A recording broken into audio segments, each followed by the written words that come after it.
Hello दोस्तों, welcome to the study with Mayank. मैं हूं आपका मयंक। हम लोगों की यहां पर क्लास 7th NCERT पॉलिटी की MCQ सीरीज चल रही है। आज आपका यहां पर अध्याय चौथा है। यहां पर हम लोग लड़के और लड़कियों के रूप में बड़ा होना अध्याय से संबंधित प्रश्नों को देखेंगे। तो चलिए स्टार्ट करते हैं आज का वीडियो। देखते हैं हमें क्या क्या डिस्कस करना है यहाँ पर। आज का पहला प्रश्न है, लिंग बोध की अवधारणा किसे दर्शाती है? जैविक अंतर, सामाजिक रूप से निर्मित भूमिकाएं, आनुवंशिक विशेषता या हार्मोनल संरचना। देखिए, लिंग बोध जैविक अंतर नहीं है, बल्कि यह समाज के द्वारा तय की गई भूमिकाओं, अपेक्षाओं और व्यवहारों को दर्शाता है। तो यहां पर आपका सही आंसर होगा बी वाला। दूसरा प्रश्न है, लिंग भूमिकाओं को स्वाभाविक मानना मुख्यतः किसका परिणाम है? जैविक प्रक्रिया, शिक्षा प्रणाली, आनुवंशिकी या पारिवारिक समाजीकरण। जैसा कि आप लोग जानते हैं, बच्चा जब जन्म लेता है और जन्म लेकर जब उसका विकासक्रम होता है तो सबसे पहले वो परिवार के सदस्यों के बीच में ही अपनी जो सामाजिक प्रक्रिया है वो पूरी करता है। परिवार ही उसका पहला गुरु होता है। तो परिवार से वो बहुत सारी चीज़ें सीखता है, सामाजिक तौर तरीके, रीति रिवाज, भविष्य में उसे क्या करना है, ये सब चीज़ें परिवार वाले उसे बताते हैं। तो परिवार से ही बच्चों के मन में जो लिंग भेद का अंतर है ये भी डाला जाता है कि भाई लड़के हैं, लड़कों को फ्यूचर में क्या करना है, लड़की है तो लड़की को किस तरह से रहना है, किस तरह के कपड़े पहनने हैं, ये सब तौर तरीके जो हैं परिवार ही सिखाता है। तो यहाँ पर बच्चे जो होते हैं बचपन से उन चीज़ों को परिवार से सीखते हैं और बाद में चलकर वो चीज़ें स्वाभाविक बन जाती हैं। तो यहाँ पर आपका आंसर होगा डी वाला, यानी पारिवारिक समाजीकरण। तीसरा प्रश्न है, अस्मिता की अवधारणा बताती है कि व्यक्ति की एक ही पहचान होती है, पहचान स्थिर होती है, व्यक्ति की अनेक सामाजिक पहचान हो सकती हैं, पहचान केवल जाति पर आधारित होती है। देखिए, अस्मिता एक प्रकार से स्वयं के होने का भाव है, यानी कि यहाँ पर एक प्रकार से स्वयं के होने या अपने अस्तित्व के होने का यहाँ पे भाव है। एक व्यक्ति की एक से अधिक पहचान हो सकती है। कोई महिला किसी की बहन हो सकती है, किसी की बेटी हो सकती है, किसी की माँ भी हो सकती है, शिक्षक भी हो सकती है। तो व्यक्ति की अनेक सामाजिक पहचान इसमें हो सकती हैं। तो यहाँ पर आपका सही आंसर है सी वाला। चौथा प्रश्न है, लिंग बोध के संबंध में निम्नलिखित कथनों पर विचार कीजिए। यह एक जैविक श्रेणी है जो शरीर की संरचना पर आधारित है। यह उन सामाजिक अपेक्षाओं का समूह है जो संस्कृति द्वारा पुरुषों और महिलाओं पर थोपी जाती हैं। आपको यहाँ पर सही कथन का चुनाव करना है। देखिए, लिंग बोध जैविक श्रेणी नहीं है, बल्कि एक सामाजिक श्रेणी है। इस समाज आपके मन में जो लैंगिक डिफरेंस है वो क्रिएट करता है कि आपका लिंग ये है, आप पुरुष हो या महिला हो, आपको ये भूमिका निभानी है। तो ये सभी चीज़ें आपके मन में कौन बैठाता है? ये बैठाता है समाज। तो यहाँ पर लिंग बोध जो है एक जैविक श्रेणी नहीं है, बल्कि सामाजिक श्रेणी में आता है। तो यहाँ पर आपका पहला वाला गलत हो जाएगा। सेकंड वाला यहाँ पर सही है। यह उन सामाजिक अपेक्षाओं का समूह है जो संस्कृति द्वारा पुरुषों और महिलाओं पर थोपी जाती हैं। यानी कल्चर का हवाला देकर हम पुरुषों और महिलाओं से कहते हैं कि भाई हमारे कल्चर में ये चलता है, आपको इस कल्चर को फॉलो करना है और इसी के अनुरूप आपको व्यवहार करना है। तो यहाँ पर आपका सही आंसर होगा बी वाला, केवल दूसरा। पांचवा प्रश्न है, समाज द्वारा लड़के लड़कियों को अलग अलग खिलौने यानी कार और गुड़िया देना किसका संकेत है? बच्चों की प्राकृतिक रुचि का सम्मान, भविष्य की अलग अलग सामाजिक भूमिकाओं का प्रशिक्षण, केवल मनोरंजन का एक माध्यम या जैविक क्षमताओं का विकास। देखिए, हमारा समाज जो है बचपन से ही बच्चों के मन में जो लिंग बोध वाली अवधारणा है ये डाल देता है और लिंग बोध के आधार पर भविष्य में उन्हें कैसी भूमिका का निर्वहन करना है, इस चीज़ की झलक उनके खिलौनों में देखने को मिलती है।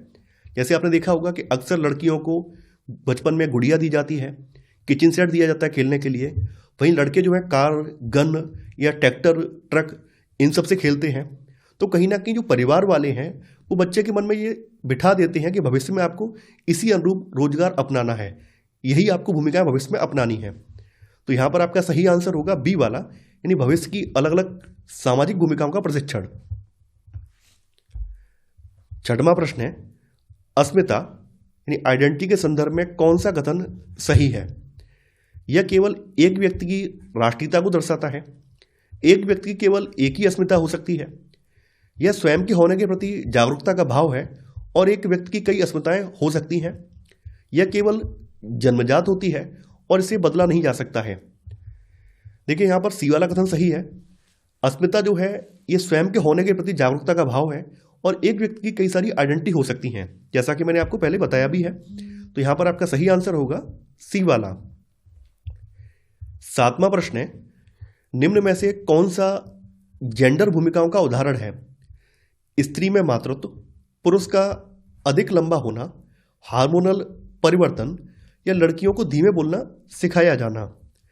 देखिए यहाँ पे बारी बारी से सबकी बात कर लेते हैं। स्त्री में मातृत्व गुण का होना एक जैविक प्रक्रिया है, यानी स्त्रियां प्राय बच्चों को जन्म देती हैं, तो स्त्री में जो मातृत्व वाला गुण है कि भाई अपने बच्चों को स्तनपान कराएंगी, अपने बच्चों को अपने गर्भ में पालती हैं, तो ये मातृत्व वाला जो गुण आता है ये जैविक गुण है। पुरुष का अधिक लंबा होना एक आनुवांशिक लक्षण हो सकता है। भाई मान लीजिए किसी के बाप दादा लंबे थे या माँ लंबी थी, इस आधार पर बच्चा भी लंबा हो गया, बेटा भी लंबा हो गया, तो पुरुष का अधिक लंबा होना एक आनुवांशिक प्रक्रिया है। हार्मोनल जो परिवर्तन है वो आपके शरीर की जो अंतःस्रावी ग्रंथियां होती हैं उनसे हार्मोन्स परिवर्तित होते हैं। लड़कियों को धीमे बोलना सिखाया जाना, ये जो भूमिका है ये परिवार सिखाता है, समाज सिखाता है कि लड़कियों को धीमे बोलना चाहिए। लड़कियों को पराई घर जाना है, ससुराल में जाना है, ससुराल के तौर तरीके सीखने हैं। अगर लड़कियां ससुराल में आवाज़ तेज निकालेंगी या हर बात पे प्रश्न पूछेंगी तो ससुराल वाले ताने मार सकते हैं कि भाई लड़की को क्या सिखा के भेजा है। इसलिए बचपन से ही लड़कियों को दब्बू होने की ट्रेनिंग दी जाती है। तो यहाँ पर आपका सही आंसर होगा लड़कियों को धीमे बोलना सिखाया जाना। 8वां प्रश्न है, जेंडर भूमिकाएं क्यों बदलती रहती हैं? सामाजिक सांस्कृतिक संदर्भ बदलने से, जैविक कारणों से, प्राकृतिक नियमों से, आनुवंशिकी से। जैसा कि आप लोग जानते हैं कि हमारा जो भारतीय समाज है उसमें पितृसत्तात्मकता का प्रभाव ज़्यादा है, यानी हमारे यहाँ पैट्रियार्की या यूँ कहें कि पिता का जो चलन है सबसे ज़्यादा है। यानी हमारे यहाँ पर हमारे परिवार में जो पिता है या जो मर्द है वही सुप्रीम है, उसी के अकॉर्डिंग घर वाले चलते हैं, है ना। कई समाज ऐसे भी हैं, यानी हमारे भारतीय समाज के अलावा हमारे भारत में भी कई जनजातीय समाज ऐसे हैं जहाँ पर माँ का रोल प्रमुख है। माँ जो है डिसीजन लेती है, डिसीजन मेकर माँ है। जबकि अगर उत्तर भारत की बात करें तो हमारे यहाँ पर डिसीजन मेकर कौन होते हैं? अक्सर हमारे पिता होते हैं। तो यहाँ पर जो जेंडर की भूमिकाएं हैं ये सामाजिक सांस्कृतिक संदर्भ बदलने से बदल जाती हैं। जैसे हमारे भारत में ही हमने बताया कि जहाँ पे पितृसत्तात्मक प्रभाव है वहाँ पे पिता की चलती है, और जिन आदिवासी समुदायों में मातृसत्तात्मक जो सत्ता बनी हुई है वहाँ पर माँ प्रमुख है। तो ये सामाजिक सांस्कृतिक संदर्भ बदलने से यहाँ जेंडर भूमिकाएं भी बदल जा रही हैं। तो यहाँ पर आपका सही आंसर है ए वाला। 9वां प्रश्न है, जेंडर की अवधारणा समझने से हमें क्या समझ आता है? जैविक संरचना, शक्ति संबंधों की प्रकृति, केवल आर्थिक ढांचा, राजनीतिक व्यवस्था। देखिए जेंडर की जो अवधारणा है ये हमें ये समझने में मदद करती है कि समाज में स्त्री और पुरुष के बीच में असमान शक्ति संबंध कैसे बनते हैं। यानी इसके जरिए हमें पता चलता है कि समाज में जो स्त्री पुरुष है इनके बीच में जो असमान शक्ति संबंध है ये कैसे समाज ने कायम करे हैं, जो केवल जैविक अंतर नहीं है बल्कि सामाजिक संरचनाओं से ही उत्पन्न होते हैं। यानी आपने देखा होगा कि लड़कियों के प्रति धारणा बनी हुई है कि लड़कियां कमज़ोर होती हैं, लड़कियां भारी भरकम काम नहीं कर सकती हैं, मैकेनिकल काम नहीं कर सकती हैं, लड़कियों में इतनी समझ नहीं होती है। कभी आप अगर इंजीनियरिंग कॉलेज में जाएं और इंजीनियरिंग कॉलेज की बीटेक की मैकेनिकल ब्रांच में जाएं तो वहाँ पर आपको रेयरली इक्का दुक्का लड़की देखने को मिलेगी, 1 या 2 लड़कियाँ रेयरली देखने को मिल सकती हैं। अधिकांश वहाँ पर मैकेनिकल इंजीनियरिंग जो है बीटेक में वो लड़के ही करते हैं। तो कहीं ना कहीं यहाँ पर जो जेंडर का कॉन्सेप्ट है वो ये समझने में भी मदद करता है कि यहाँ पे शक्ति संबंधों की प्रकृति कैसी है। यहाँ पे पुरुषों को स्ट्रांग समझा जाता है, वहीं लड़कियों को लचीला या कमजोर माना जाता है। तो यहाँ पर आपका सही आंसर होगा बी वाला। 10वां प्रश्न है, लड़के बाहर खेलेंगे, लड़कियां घर में रहेंगी। ये दर्शाता है जैविक भिन्नता, प्राकृतिक नियम, सामाजिक रूढ़ी, बौद्धिक अंतर। जैसा कि अभी हमने आपको बताया था कि यहाँ पर सब शक्ति संबंध का खेल है। लड़कों को स्ट्रांग बचपन से ही बनने की ट्रेनिंग दी जाती है। लड़के कुछ भी करें, बच्चे रोज आते हैं, लड़के रोज आते हैं तो उनसे कहा जाता है रो मत, तू लड़का है, मर्द है तू, है ना। लड़कियां बात बात पे रोज आती हैं तो लड़कियों को ऐसा माना जाता है कि स्वाभाविक प्रकृति है। तो कहीं ना कहीं जो सामाजिक रूढ़िवादिता है, ये सामाजिक रूढ़िवादिता बच्चों के मन में ये बिठा देती है कि लड़के स्ट्रांग हैं, लड़कियां कमजोर हैं। तो इसी वजह से लड़के जो होते हैं स्वच्छंद होकर कहीं भी जा सकते हैं, खेल सकते हैं, और लड़कियों को लेकर लोग ये सोचते हैं कि भाई कहीं बाहर जाएंगी, किसी ने छेड़ दिया, कोई बात हो गई, कोई अनहोनी हो गई तो फिर हमारा क्या होगा। तो यहाँ पर ये जो आप देख रहे हैं ये सामाजिक रूढ़िवादिता है सामाजिक एक रूढ़ि है। तो सही आंसर है यहां पर सी वाला। 11वां प्रश्न है, समाजीकरण की प्रक्रिया सबसे पहले कहां शुरू होती है? विद्यालय, मीडिया, परिवार या सरकार? जैसा कि मैंने आपको बताया था कि बच्चा जन्म लेने के बाद सबसे पहले परिवार के सदस्यों के बीच में घुलता मिलता है और वहीं पर उसकी सबसे पहले समाजीकरण की प्रक्रिया स्टार्ट होती है। तो सही आंसर है सी वाला। 12वां प्रश्न है, जेंडर भूमिकाओं का सार्वभौमिक न होना किस उदाहरण से स्पष्ट है? भारतीय परिवार, सामूहिक अध्ययन, संविधान, शहरीकरण? आपके इस चैप्टर में सामूहिक के बारे में बताया गया है। वहां पर जो जेंडर भूमिका है कि वहां पर पुरुष क्या कर रहे हैं, स्त्रियां क्या कर रही हैं, लड़कियां क्या कर रही हैं। और 1960 के दशक में आपके भारत में, मध्य भारत में, मध्य प्रदेश में लड़के लड़कियों के बीच का अंतर समझाया गया है। तो यहाँ पर इन दोनों अंतरों से स्पष्ट हो जाता है कि जिस तरह के परिवेश में यहाँ पे लड़के लड़कियाँ सर्वाइव करते हैं, उस तरह का परिवेश पूरी दुनिया में एक जैसा नहीं है। लेकिन कुछ परिवेश ऐसे भी हैं जहाँ पर लड़के लड़कियों को समान माना जाता है, लड़कियों की भूमिका भी प्रमुख है। तो यहाँ पर सबसे अच्छा एग्जाम्पल जो है सामूहिक अध्ययन है। तो यहाँ सही आंसर है बी वाला। 13वां प्रश्न है, निम्न में से कौन जैविक लिंग का उदाहरण है? गृहिणी, सैनिक, स्त्री पुरुष, शिक्षक? देखिए, गृहिणी एक सामाजिक भूमिका है। सैनिक, कोई व्यक्ति सैनिक होगा या नहीं होगा उसका रोजगार है, और कह सकते हैं समाज ने जिस तरह से लोगों को प्रेरित किया है तो उस अकॉर्डिंग लोग सैनिक भी बन सकते हैं। तो ये भी एक सामाजिक भूमिका है। शिक्षक होना भी एक सामाजिक भूमिका है। जो स्त्री पुरुष है, यानी जो स्त्री पुरुष का विभेद है, ये जैविक लिंग है। यानी कि भाई जो जननांग या गुप्तांग होते हैं उनसे स्त्री पुरुष का विभेद क्लियर होता है। तो यहाँ पर सही आंसर होगा सी वाला। यानी यहाँ पर स्त्री पुरुष जो है ये जैविक लिंग का उदाहरण है।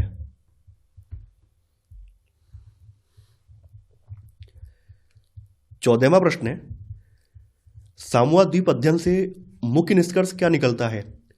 लिंग भूमिकाएं जैविक हैं, भूमिकाएं सार्वभौमिक होती हैं, महिलाएं कमजोर होती हैं, भूमिकाएं सामाजिक रूप से निर्मित हैं। आपकी किताब में जो सामूहिक के बारे में बताया गया है उससे स्पष्ट होता है कि भूमिकाएं जो होती हैं वो सामाजिक रूप से निर्मित होती हैं। हर समाज ये तय करता है कि वहाँ पर उनके बच्चे किस तरह से व्यवहार करेंगे, किस तरह से भूमिकाओं का निर्वहन करेंगे। तो यहाँ पर आपका सही आंसर होगा डी वाला। 15वां प्रश्न है, 1920 के सामोअन समाज में बच्चों के पालन पोषण के संबंध में क्या सत्य था? बच्चे 5 वर्ष की आयु से ही स्कूल जाते थे। माताएं बच्चों की देखभाल तब तक करती थीं जब तक वे किशोर ना हो जाए।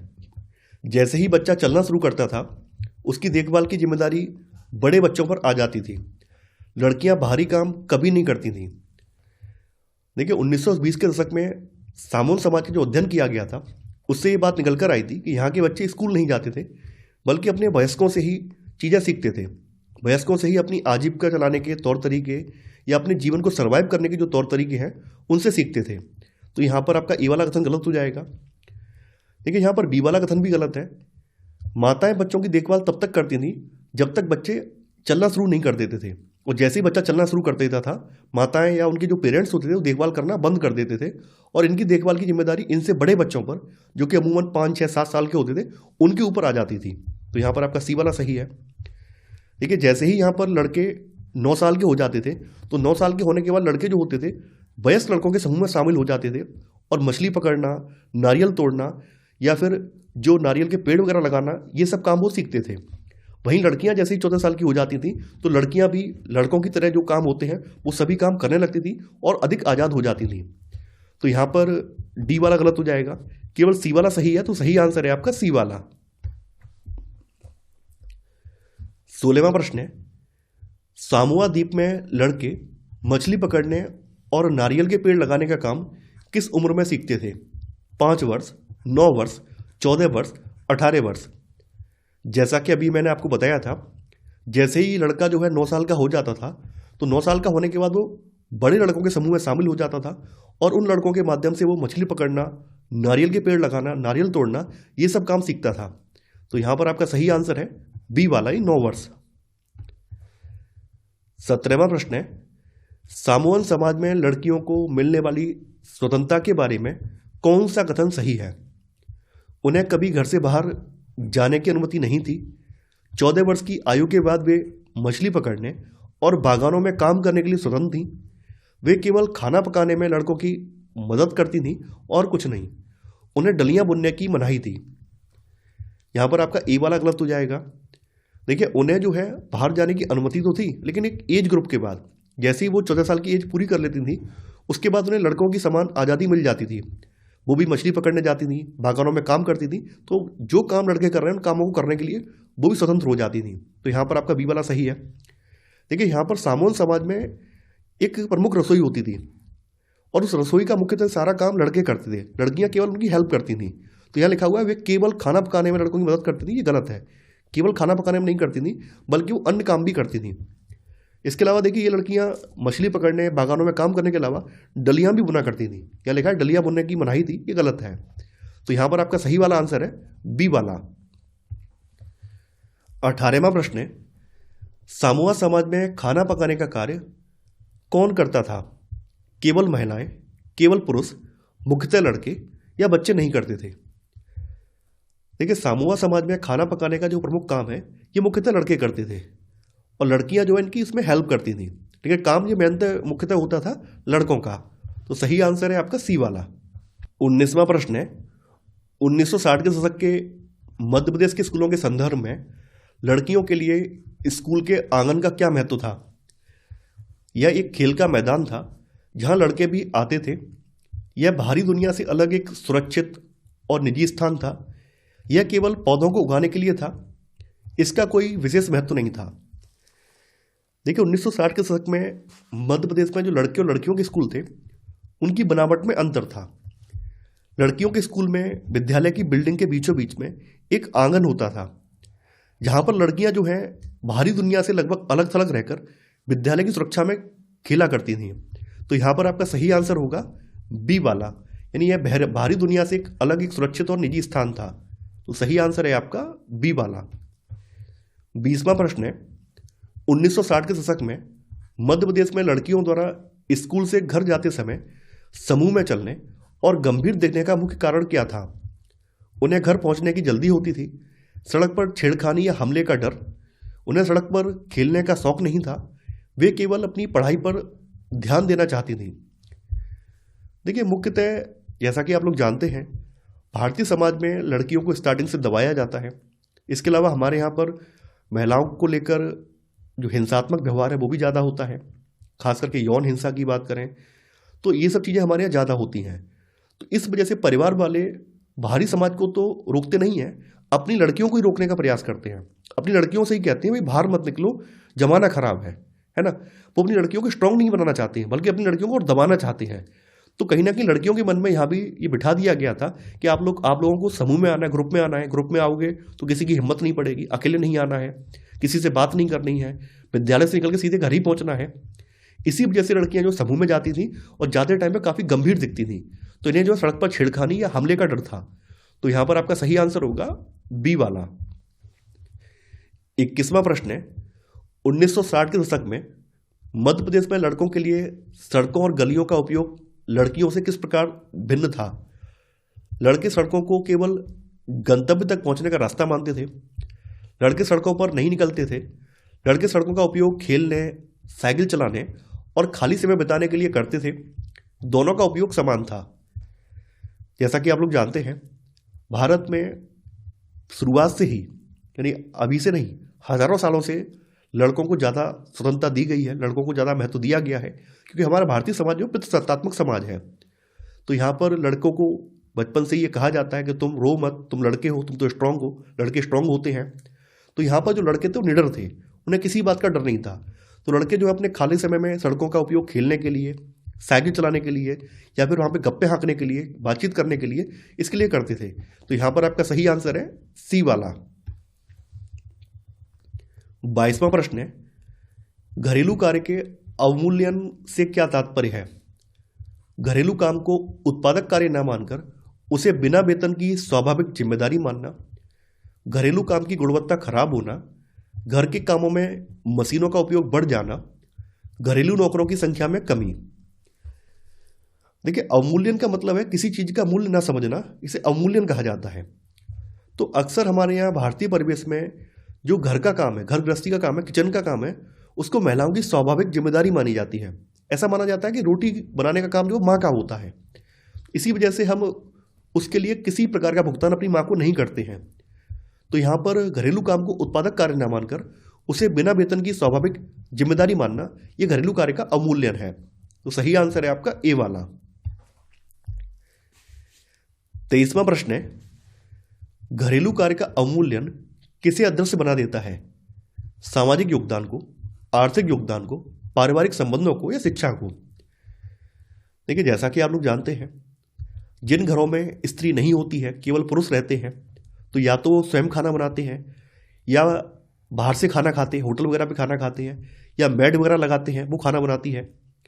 तो कहीं ना कहीं उस खाने के लिए भुगतान करना पड़ता है। जिन घरों में माँ नहीं है, स्त्री नहीं है, यानी अपनी वाइफ नहीं है, तो वहाँ पर यही चलता है, बाहर से खाना खाएंगे या किसी को पैसे देकर खाना बनाने के लिए लगाते हैं।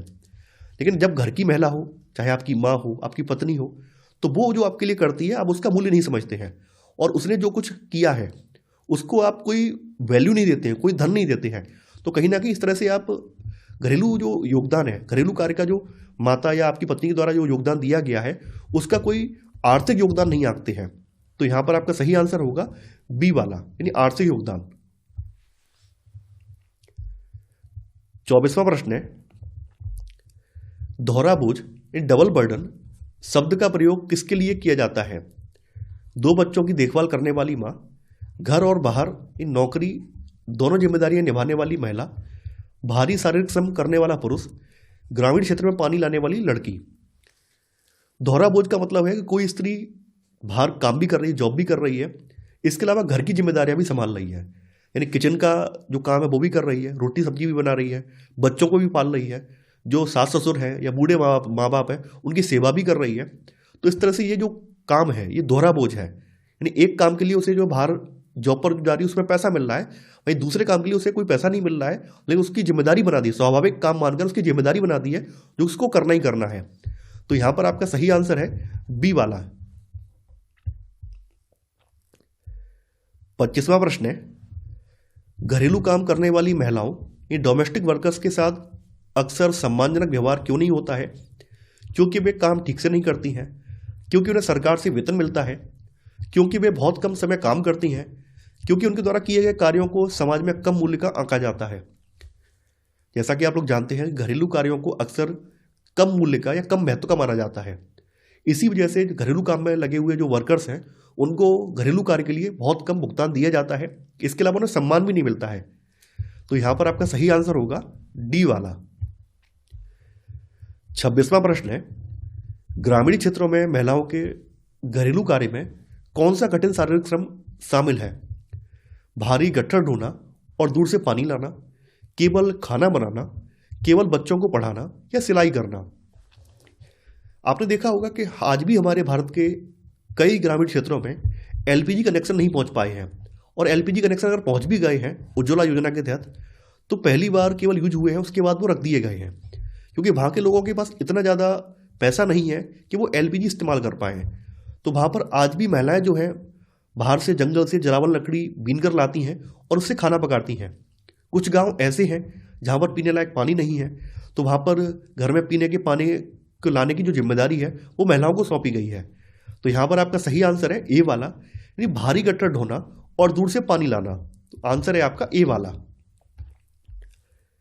27वां प्रश्न है, घरेलू कार्य के किस पहलू को अक्सर अनदेखा किया जाता है?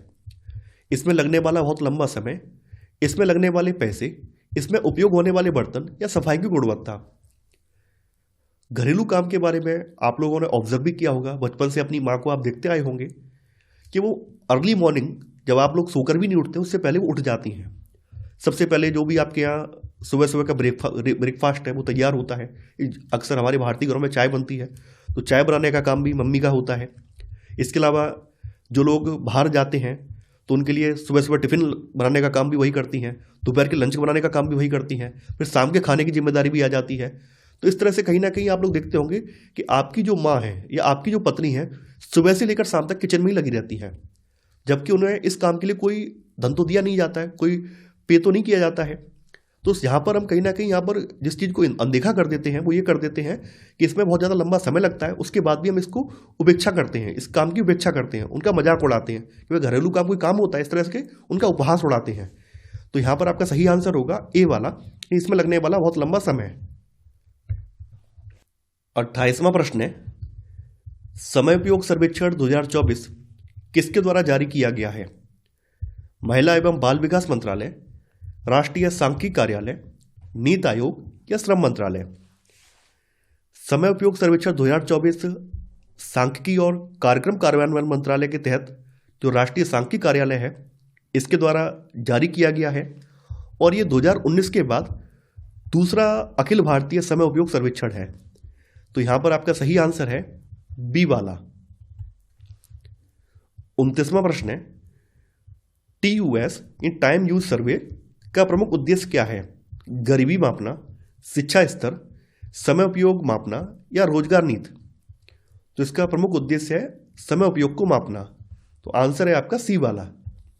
30वां प्रश्न है, TUS 2024 के सर्वेक्षण में महिलाओं की रोजगार भागीदारी कितने प्रतिशत दर्ज की गई है? 21.8%, 25%, 15% या 41%? देखिए, TUS 2024 के सर्वेक्षण में 15 से 59 आयु वर्ग की जो महिलाएं हैं इनकी सवैतनिक रोजगार में भागीदारी जो है 25% है। तो यहां पर आपका सही आंसर है बी वाला। 31वां प्रश्न है, महिलाओं के काम के दोहरे बोझ को कम करने के लिए सबसे प्रभावी कदम क्या हो सकता है? महिलाओं को नौकरी से मना करना, केवल वेतन बढ़ाना, काम के घंटे और बढ़ा देना, घरेलू और देखभाल के कार्यों में पुरुषों की भागीदारी बढ़ाना, और सरकारी सुविधाएं जैसे कि क्रैश यानी कि बालवाड़ी सुविधा देना। देखिए, महिलाओं के ऊपर जो दोहरा बोझ है इसको कम करने का सबसे अच्छा तरीका यह है कि जो पुरुष हैं वो भी ये मान के चलें कि भाई महिला भी एक इंसान है। यहाँ पर महिला की स्वाभाविक जिम्मेदारी नहीं है कि वो घर संभालेगी। अगर महिला बाहर रोजगार में इन्वॉल्व है, जॉब पर जा रही है, तो पुरुषों का नैतिक दायित्व बनता है कि वो घर का काम संभालें और बच्चों को भी देखभाल करें। इसके अलावा जो सरकारी सुविधाएं हैं जैसे कि कार्यस्थल पर बालवाड़ी वगैरह बनाने की सुविधा जो है, इससे भी महिलाओं के ऊपर जो दोहरा बोझ है ये कम होगा। तो यहाँ पर आपका सही आंसर है डी वाला। 32वां प्रश्न है, 1920 के सामोआ में लड़कों का मुख्य कार्य क्या था? केवल पढ़ाई करना, मछली पकड़ना और नारियल उगाना, सिलाई करना या घर की सफाई करना? तो इनका प्रमुख कार्य क्या था? मछली पकड़ना और नारियल उगाना। 33वां प्रश्न है, लड़कों को रौब से और लड़कियों को धीमी आवाज में बात करनी चाहिए, यह किसका उदाहरण है? लैंगिक रूढ़िवादिता, जैविक आवश्यकता, वैज्ञानिक सोच या व्यक्तिगत पसंद? देखिए, ये जो कथन है ये किसी जैविक आवश्यकता पर नहीं है बल्कि समाज के द्वारा बनाई गई सोच पर आधारित है, जिसमें लड़के और लड़कियों को अलग अलग व्यवहार करने का निर्देश दिया जाता है कि लड़के इस तरह से व्यवहार करेंगे, लड़कियां इस तरह से व्यवहार करेंगी। तो लड़कों को कहा जाता है कि आपको रौबदार बनना है ताकि समाज में आपकी पहचान हो कि आप मर्द हो, और लड़कियों से धीमी आवाज में बात करने की अपेक्षा की जाती है। तो ये जो सोच है ये लैंगिक रूढ़िवादिता वाली सोच है। तो सही आंसर है यहां पर ए वाला। 34वां प्रश्न है, जेंडर आधारित कार्य विभाजन का सबसे बड़ा प्रभाव किस पर पड़ता है? केवल बचपन के खेलों पर, व्यवसाय और अध्ययन के विषयों के चुनाव पर, केवल कपड़ों के रंग पर, भोजन की आदतों पर? देखिए, जेंडर आधारित जो कार्य विभाजन है ये भविष्य में हम जो व्यवसाय चूज करते हैं या भविष्य में हम हायर एजुकेशन में जाकर जो अध्ययन के विषय चुनते हैं उन पर इसका प्रभाव पड़ता है। आपने देखा होगा कि महिलाएं ऐसे व्यवसाय चुनती हैं जो घरेलू काम से संबंधित होते हैं, है ना, जो गृह साज सज्जा से संबंधित होते हैं या किचन से संबंधित होते हैं। उन व्यवसायों में महिलाओं की भागीदारी ज़्यादा होती है। वहीं अध्ययन के विषयों की बात करें तो अक्सर महिलाएं जो होती हैं जो साइंस वर्क के जो विषय हैं वो कम लेती हैं, या फिर जो इंजीनियरिंग वगैरह की मैकेनिकल जैसी ब्रांचेस हैं उनमें कम जाती हैं। वहीं आर्ट्स के विषयों पर इनका ज़्यादा फोकस रहता है। तो कहीं ना कहीं जो जेंडर आधारित जो कार्य विभाजन है इसका सबसे बड़ा प्रभाव भविष्य के व्यवसाय पर और भविष्य में जो अध्ययन के विषयों का चुनाव होता है उस पर ज़्यादा पड़ता है। तो सही आंसर है आपका बी वाला। 35वां प्रश्न है, सामोआ द्वीप और मध्य प्रदेश के उदाहरण यह सिद्ध करते हैं कि जेंडर भूमिकाएं प्राकृतिक और स्थिर होती हैं, जेंडर भूमिकाएं अलग अलग समाजों में भिन्न हो सकती हैं। लड़कियां हमेशा घर के अंदर ही रहती हैं। शिक्षा का जेंडर पर कोई प्रभाव नहीं पड़ता है। देखिए, सामोआ द्वीप और मध्य प्रदेश के बीच का जो कंपैरिजन है वो दर्शाता है कि जो जेंडर भूमिकाएं हैं हर समाज में अलग अलग होती हैं। तो यहां पर आपका सही आंसर होगा बी वाला। 36वां प्रश्न है, यह कथन दिया गया है, महिलाओं के घरेलू कार्य को समाज में कम महत्व दिया जाता है। कारण, घरेलू कार्य का कोई प्रत्यक्ष मौद्रिक भुगतान नहीं होता है। देखिए, यहां पर कथन बिल्कुल सही है कि महिलाओं का जो घरेलू कार्य है इसको समाज में कम महत्व दिया जाता है। रीजन ये है कि महिलाओं के घरेलू कार्य के लिए उनको प्रत्यक्ष भुगतान या प्रत्यक्ष कोई आर्थिक मदद नहीं दी जाती है या पैसा नहीं दिया जाता है। यही कारण है कि घरेलू कार्य को कम महत्व का माना जाता है। तो यहाँ पर ए और आर दोनों सही हैं और आर ए की सही व्याख्या है। तो सही आंसर है ए वाला। 37वां प्रश्न है, TUS 2024 के अनुसार अवैतनिक घरेलू कार्य में महिलाएं प्रतिदिन कितना समय देती हैं? 250 मिनट, 280 मिनट, 305 मिनट, 350 मिनट। देखिए, जो समय उपयोग सर्वेक्षण 2024 है इसके आंकड़े ये बताते हैं कि 15 से लेकर 59 आयु वर्ग की जो महिलाएं हैं ये प्रतिदिन अवैतनिक कार्यों में 305 मिनट देती हैं। तो यहां पर आपका सही आंसर होगा सी वाला, यानी 305 मिनट। 38वां प्रश्न है, समय उपयोग सर्वेक्षण क्यों महत्वपूर्ण है? GDP बढ़ाता है, अदृश्य श्रम को उजागर करता है, टैक्स तय करता है, जनसंख्या नियंत्रित करता है। देखिए, समय उपयोग सर्वेक्षण से हमें ये पता चलता है कि किस जेंडर ने कौन सी भूमिका में कितना समय व्यतीत किया है। तो यहाँ पर जो अदृश्य श्रम है, खास करके महिलाओं के द्वारा जो घरेलू काम किया जाता है या घर वालों की जो सेवा की जाती है उसको अदृश्य श्रम माना जाता है। अदृश्य इसलिए माना जाता है क्योंकि उसके लिए उन्हें कोई प्रत्यक्ष भुगतान नहीं किया जाता है। तो समय उपयोग सर्वेक्षण जो है ये अदृश्य श्रम को उजागर करता है। तो सही आंसर है आपका बी वाला। 39वां प्रश्न है, TUS 2024 के अनुसार देखभाल यानी केयर वर्क संबंधी कार्यों में महिलाओं की भागीदारी कितने प्रतिशत है? 21.4%, 41%, 55% या 74%? देखिए, सर्वेक्षण के अनुसार 15 से 59 साल की जो आयु वर्ग की महिलाएं हैं इनकी देखभाल संबंधी कार्यों में इनकी भागीदारी जो है 41% दर्ज की गई है। तो सही आंसर है आपका बी वाला। 40वां प्रश्न है, TUS 2024 के अनुसार देखभाल गतिविधियों में पुरुष प्रतिदिन औसतन कितना समय बिताते हैं? 140 मिनट, 100 मिनट, 90 मिनट या 74 मिनट? देखिए, TUS 2024 के अनुसार जो देखभाल गतिविधि है इनमें भाग लेने वाले पुरुष जो है प्रतिदिन औसतन 74 मिनट बिताते हैं। वहीं जो महिलाएं हैं वो प्रतिदिन जो है 140 मिनट बिताती हैं। तो यहां पर आपका सही आंसर होगा डी वाला। 41वां प्रश्न है, TUS 2024 में देखभाल गतिविधियों में पुरुषों की भागीदारी बढ़ने का मुख्य कारण क्या माना गया है? बढ़ती बेरोजगारी, सरकारी दंड, बदलते जेंडर रोल और शहरीकरण, महिलाओं की नौकरी छूट जाना। देखिए, जैसा कि एक ट्रेंड देखा गया है कि जो पढ़े लिखे पुरुष हैं वो अपने घर की देखभाल में मदद कर रहे हैं, अपने बच्चों की देखभाल कर रहे हैं। अगर उनकी वाइफ जॉब पर है तो थोड़ा बहुत किचन का काम भी कर देते हैं।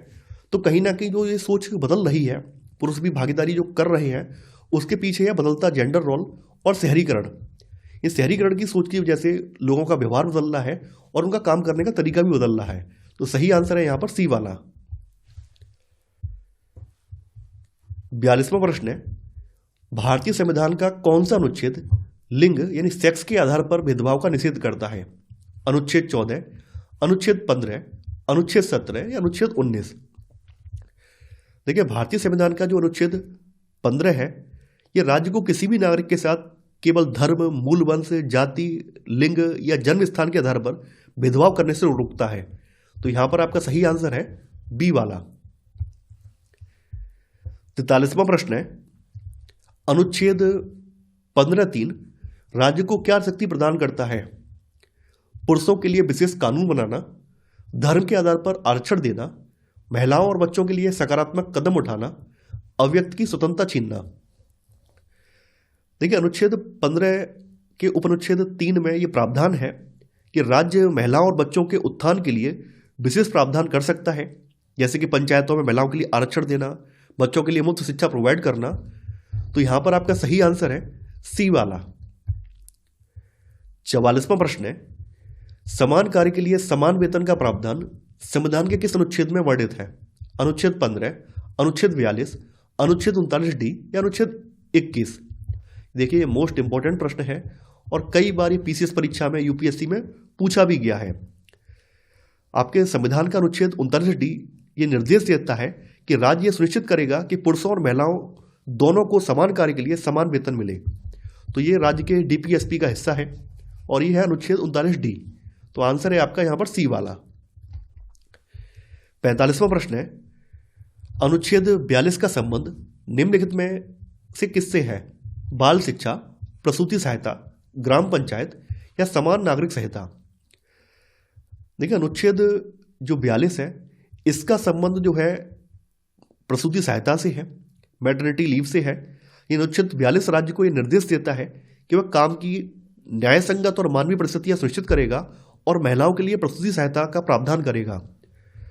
अगर बाल शिक्षा की बात करें तो आर्टिकल 21 और आर्टिकल 45 इसके रिगार्डिंग है।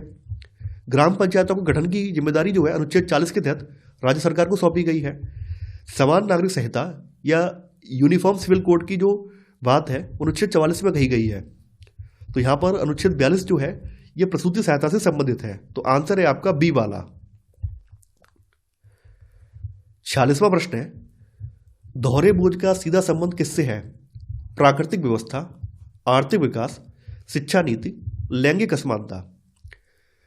दोहरे बोझ का सीधा संबंध लैंगिक असमानता से है, खासकर महिलाओं के लिए है कि महिलाएं अगर जॉब पर भी जाएंगी फिर भी उन्हें घर की जिम्मेदारी से वो मुक्त नहीं हो पाएंगी, घर का काम उन्हें फिर भी करना पड़ेगा। तो दोहरा बोझ इसका सीधा संबंध जो है लैंगिक असमानता से है। तो सही आंसर है आपका डी वाला। 47वां प्रश्न है, मातृत्व लाभ संशोधन अधिनियम 2017 के अनुसार सवैतनिक मातृत्व अवकाश की अवधि कितनी है? 12 सप्ताह, 26 सप्ताह, 52 सप्ताह या 15 सप्ताह? देखिए, मातृत्व लाभ संशोधन अधिनियम 2017 ने जो सवैतनिक मातृत्व अवकाश है इसकी अवधि 12 सप्ताह से बढ़ाकर 26 सप्ताह कर दी है। और ये 26 सप्ताह की जो सवैतनिक मातृत्व अवकाश की जो अवधि है ये 2 बच्चों के लिए होगी। यानी अगर कोई महिला रोजगार में रहते हुए 2 बच्चे पैदा कर रही है तो उस दौरान उसे 26 सप्ताह का 2 बार सवैतनिक अवकाश प्रदान किया जाएगा। तो यहां पर आपका सही आंसर है बी वाला।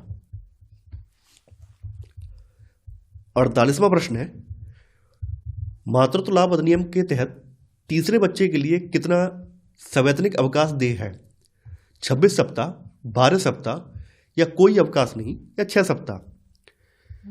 देखिए, मातृत्व लाभ संशोधन अधिनियम 2017 के अनुसार पहले 2 बच्चों के लिए यहां पर 26 सप्ताह का सवैतनिक अवकाश मिलता है, जबकि तीसरे बच्चे के लिए यहां पर 12 सप्ताह का सवैतनिक अवकाश देय है। तो यहां पर आपका सही आंसर है बी वाला। 49वां प्रश्न है, किस अधिनियम के अनुसार 50 या अधिक कर्मचारियों वाले संस्थान में क्रैश यानी कि बालवाड़ी अनिवार्य है? कारखाना अधिनियम 1948, न्यूनतम मजदूरी अधिनियम, बाल श्रम निषेध अधिनियम या मातृत्व लाभ संशोधन अधिनियम 2017? मातृत्व लाभ संशोधन अधिनियम 2017 के अनुसार 50 या उससे अधिक कर्मचारी वाले संस्थान में, जिसमें कि महिला पुरुष दोनों शामिल हैं, क्रैश या बालवाड़ी यहां पर स्थापित करना अनिवार्य है। तो यहां पर सही आंसर है डी वाला। 50वां प्रश्न है, कारखाना अधिनियम 1948 की धारा 48 के अनुसार क्रैश की अनिवार्यता के लिए कितनी महिला कर्मचारी होनी चाहिए थी? 10, 30, 50, 100?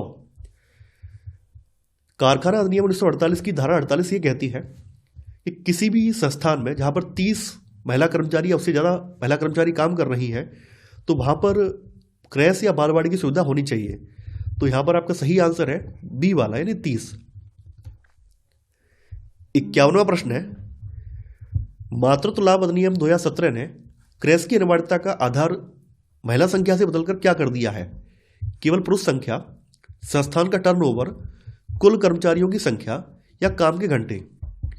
देखिए, मातृत्व लाभ अधिनियम 2017 ने अब यहां पर महिला संख्या को बदलकर कुल कर्मचारियों की संख्या यहाँ कर दिया है जो कि 50 है, यानी 50 कर्मचारी होने चाहिए जिसमें कि मेल और फीमेल दोनों शामिल हैं। तो सही आंसर है आपका सी वाला। 52वां प्रश्न है, बेटी बचाओ बेटी पढ़ाओ योजना की शुरुआत कब हुई? 15 अगस्त 2014, 26 जनवरी 2015, 22 जनवरी 2015 या 2 अक्टूबर 2015? बेटी बचाओ बेटी पढ़ाओ योजना की शुरुआत जो है ये 22 जनवरी 2015 को हरियाणा के पानीपत से हुई थी। तो यहां पर आपका सही आंसर है सी वाला। 53वां प्रश्न है, बेटी बचाओ बेटी पढ़ाओ योजना का शुभारंभ किस स्थान से किया गया? पानीपत हरियाणा, जयपुर राजस्थान, लखनऊ यूपी या पटना बिहार? तो जैसा कि मैंने बताया था कि इसकी शुरुआत जो है 22 जनवरी 2015 को हरियाणा के पानीपत से हुई थी। तो यहां पर आपका सही आंसर है ए वाला। 54वां प्रश्न है, आंगनवाड़ी केंद्रों की स्थापना किस कार्यक्रम के हिस्से के रूप में की गई थी? मनरेगा, एकीकृत बाल विकास सेवा या स्वच्छ भारत मिशन, डिजिटल इंडिया? देखिए, आंगनवाड़ी केंद्रों की जो स्थापना है ये 2 अक्टूबर 1975 को इंटीग्रेटेड चाइल्ड डेवलपमेंट सर्विस है, यानी जिसको एकीकृत बाल विकास सेवा कहा जाता है, इस योजना के तहत इनकी स्थापना की गई थी। तो सही आंसर है बी वाला। 55वां प्रश्न है, आंगनवाड़ी केंद्रों की शुरुआत किस वर्ष हुई? 1965, 1970, 1975 या 1980? तो जैसा कि मैंने आपको बताया था, इनकी शुरुआत जो है 2 अक्टूबर 1975 से इनकी शुरुआत हुई थी। तो सही आंसर है आपका सी वाला। 56वां प्रश्न है, आंगनवाड़ी केंद्र निम्नलिखित में से किसे सेवाएं प्रदान करते हैं? केवल 6 वर्ष तक के बच्चे, गर्भवती और धात्री माताएं, किशोरियां या उपरोक्त सभी? देखिए, आंगनवाड़ी केंद्रों की जो सेवाएं हैं ये केवल छोटे बच्चों तक सीमित नहीं है। आंगनवाड़ी केंद्र जो है ये 6 वर्ष तक के बच्चों, गर्भवती और धात्री माताओं और जो किशोरियां हैं इनके पोषण, स्वास्थ्य और परामर्श से संबंधित, इसके अलावा जो 6 साल तक के जो बच्चे हैं इनकी जो प्री स्कूलिंग है उसकी जिम्मेदारी भी इन पर है। तो ये सभी सेवाएं इनको प्रोवाइड करते हैं। तो आंसर है आपका डी वाला, यानी उपरोक्त सभी। 57वां प्रश्न है, मातृत्व लाभ संशोधन अधिनियम 2017 के तहत महिला कर्मचारियों को दिन में कितनी बार क्रैश जाने की अनुमति है? 2 बार, 4 बार, 6 बार या असीमित बार? इस अधिनियम के तहत जिन भी संस्थानों में क्रैश या बालवाड़ी स्थापित किए गए हैं वहां पर महिला कर्मचारी को अपने बच्चे से मिलने के लिए दिन में 4 बार क्रैश में जाने की अनुमति प्रदान की गई है। तो यहां पर आपका सही आंसर होगा बी वाला। 58वां प्रश्न है, क्रैश सुविधा की अनिवार्यता का मुख्य उद्देश्य क्या है? पुरुषों को काम से हटाना, महिलाओं को कार्यबल में बने रहने में मदद करना, बच्चों को स्कूल से दूर रखना, केवल सरकारी खर्च बढ़ाना? क्रैश सुविधा की जो अनिवार्यता है इसका मुख्य उद्देश्य यही है कि महिलाएं जो है पूरी तरह से कार्यबल में बनी रहें, पूरा जो है समर्पित होकर काम कर पाएं, उन्हें अपने बच्चों की टेंशन ना रहे कि हमारे बच्चे पता नहीं कैसे पलेंगे या बच्चे हमारे ने दूध पिया होगा या नहीं पिया होगा। तो यहाँ पर महिलाओं को कार्यबल में बने रहने में ये मदद करता है। तो सही आंसर है बी वाला। 59वां प्रश्न है, अस्मिता के बारे में कौन सा कथन गलत है? एक ही व्यक्ति की कई पहचान हो सकती है, यह समाज द्वारा भी प्रभावित होती है, यह केवल कपड़ों से तय होती है, यह स्वयं के अस्तित्व के प्रति जागरूकता है? देखिए, अस्मिता में कपड़े कारक जरूर हैं लेकिन यह केवल कपड़ों से तय नहीं होती है। तो यहां पर आपका सही आंसर है सी वाला। 60वां प्रश्न है, जेंडर समानता प्राप्त करना किस वैश्विक लक्ष्य का हिस्सा है? मिलेनियम गोल्स, सतत विकास लक्ष्य, भारत विजन 2020 या पंचवर्षीय योजना? जेंडर समानता प्राप्त करना जो है ये सतत विकास लक्ष्यों का एक प्रमुख उद्देश्य है। विशेष रूप से जो आपका सस्टेनेबल डेवलपमेंट गोल 5 है, तो SDG 5 में जो है जेंडर इक्वलिटी की बात की गई है। तो यहां पर आपका सही आंसर है बी वाला। 61वां प्रश्न है, सतत विकास लक्ष्य 5 का मुख्य उद्देश्य क्या है? शून्य भुखमरी, लैंगिक समानता और महिला सशक्तिकरण, स्वच्छ जल या जलवायु परिवर्तन। SDG 5 का मुख्य लक्ष्य लैंगिक समानता और महिला सशक्तिकरण है। वहीं अगर शून्य भुखमरी की बात करें तो जो आपका SDG 2 है, सस्टेनेबल डेवलपमेंट गोल 2 जो है, ये जीरो हंगर से संबंधित है। SDG 6 जो है ये स्वच्छ जल से संबंधित है, क्लीन वाटर एंड सैनिटेशन। जलवायु परिवर्तन की बात करें तो SDG 13 जो है, ये सस्टेनेबल डेवलपमेंट गोल 13 जो है, ये जलवायु परिवर्तन से संबंधित है। तो आपका जो आंसर है वो है बी वाला। 62वां प्रश्न है, समाज में प्रचलित रूढ़िवादी मान्यताओं के आधार पर स्त्री और पुरुष के मध्य होने वाले विभेद के संदर्भ में निम्नलिखित कथनों पर विचार कीजिए। लिंग बोध या जेंडर की हमारी समझ हमारे अपने परिवार और समाज से ही बनती है। लिंग बोध से आशय उन अनेक सामाजिक मूल्यों और रूढ़िवादी धारणाओं से है जिसे हमारी संस्कृति ने स्त्रीलिंग और पुल्लिंग होने के जैविक अंतर के साथ जोड़ दिया है। औरतों और पुरुषों द्वारा निभाई जाने वाली भूमिकाएं जो है ये दुनिया भर में विभिन्न समुदायों के लिए एक जैसी होती हैं। आपको यह बताना है कौन सा कथन गलत है। देखिए, पहला वाला कथन यह बिल्कुल सही है। जेंडर की जो हमारी समझ है ये हमारे अपने परिवार से और समाज से बनती है। लिंग बोध से जो आशय है उन अनेक सामाजिक मूल्यों और रूढ़िवादी धारणाओं या परंपराओं से है जिसे हमारी संस्कृति ने स्त्रीलिंग और पुल्लिंग होने के जैविक अंतर के साथ जोड़ दिया है। यानी हमारे समाज ने डिसाइड कर लिया है कि पुरुष क्या भूमिका निभाएंगे और स्त्रियां क्या भूमिकाएं निभाएंगी। तो ऐसे करके हमारे यहाँ जो लिंग बोध का अंतर है ये क्रिएट हो गया है। दुनिया भर के विभिन्न समाजों ने अपने जो भी समाज हैं या अपने जो भी बच्चे हैं जिसमें कि महिला पुरुष दोनों शामिल हैं, उनके लिए अलग अलग भूमिकाएं तय की हैं। तो यहाँ पर औरतों और पुरुषों द्वारा जो निभाई जाने वाली भूमिकाएं हैं विभिन्न समुदायों में अलग अलग है, ना कि एक जैसी। तो यहाँ पर आपका तीसरा वाला गलत है। तो सही आंसर है आपका डी वाला, केवल थर्ड गलत है। 63वां प्रश्न है, सामोआ द्वीप पर स्त्री और पुरुषों की भूमिकाओं के संदर्भ में निम्नलिखित कथनों पर विचार कीजिए। 1920 के दशक में सामोन द्वीप के बच्चे स्कूल नहीं जाते थे।